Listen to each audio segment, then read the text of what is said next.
Welcome students. आज हम लोग पढ़ने वाले हैं एक बहुत ही शिक्षाप्रद कहानी जिसका नाम है घमंड का नतीजा।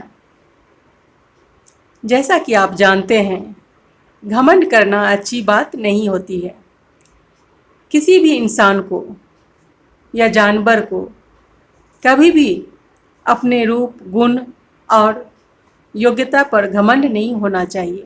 इस कहानी में हम लोग पढ़ेंगे कि किस तरह जंगल के राजा शेर को अपने ऊपर बहुत घमंड था। वह बहुत ही अहंकारी था। वो अपने सामने किसी और को कोई महत्व नहीं देता था। तो आइए इस इंटरेस्टिंग कहानी का हम लोग आनंद उठाएं। एक चंपक वन था। उस वन में एक शेर रहता था। उसे अपने बल पर बहुत घमंड था। घमंड मतलब अहंकार। वह अपने आगे किसी को भी कुछ भी नहीं समझता था। एक दिन शेर ने चंपक वन में घोषणा करवाई कि चंपक वन के सभी पशु पक्षी आकर शेर को प्रणाम करें। शेर के डर के कारण सभी पशु पक्षी शेर को प्रणाम करने आए। शेर ने इधर उधर नज़र घुमाई। उसे सभी पशु पक्षी दिखाई दिए, सिर्फ चींटियां नहीं दिखाई दी। शेर ने गुर्राते हुए कहा, अरे चींटियां अभी तक क्यों नहीं आई? खरगोश बोला, शेर महाराज, अपनी धीमी चाल के कारण उन्हें आने में देर हो गई होगी। लोमड़ी बोली, महाराज, जल्दी आना उन चींटियों के बस की बात नहीं। सभी जानवर हंसने लगे। थोड़ी देर में चींटी रानी अपनी सेना के साथ आती हुई दिखाई दी।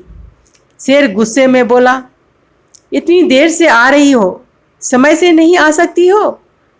चींटियों की रानी बोली, महाराज, रास्ते में बारिश का पानी भरा था, इसलिए आने में हमें थोड़ी सी देर हो गई। शेर और गुस्सा में बोला, एक तो देर से आती हो, ऊपर से मेरे सामने जवाब देती हो। तुम जानती नहीं मैं कौन हूँ? चुप हो जाओ, वरना मैं तुम्हें मार डालूंगा। चींटी रानी को यह सब सुनकर बहुत बुरा लगा। वह सोचने लगी कि शेर को कैसे सबक सिखाया जाए। तभी उसे एक उपाय सूझा। शेर को प्रणाम करने के लिए चींटियां आगे बढ़ रही थीं। तभी चींटी रानी धीरे से शेर के कान में घुस गई और उसके कान के अंदर काटने लगी। शेर दर्द से तड़पने लगा। उसने चींटी रानी को बाहर निकालने की बहुत कोशिश की, परंतु चींटी रानी बाहर नहीं निकली। शेर दर्द से तड़पने लगा। परेशान होकर शेर बोला, चींटी रानी, मुझे माफ़ कर दो। अब मैं कभी किसी से गलत व्यवहार नहीं करूँगा। चींटी रानी शेर के कान से बाहर निकल गई और बोली, देखो महाराज, घमंड का नतीजा कितना बुरा होता है। हमें किसी को छोटा नहीं समझना चाहिए और न ही घमंड करना चाहिए।